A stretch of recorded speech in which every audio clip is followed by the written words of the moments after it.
डुम्रे बजार नजिकै भएको चाहिँ दुर्घटना सबै दुर्घटना दुईवटा बस चाहिँ एक आपसमा ठक्कर खाँदा ड्राइभर साइडका दुईटै चाहिँ भाग चाहिँ पूर्ण रूपमा क्षति भएको छ। यो चाहिँ डुम्रे बजारको त नजिकैको दृश्य हो।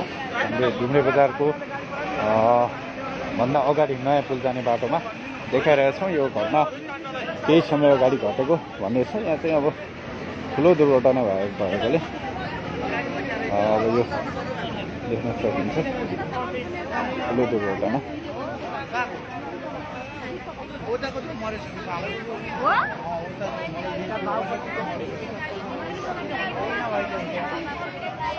भनेको दुईटै ड्राइभरहरू भित्रै हो।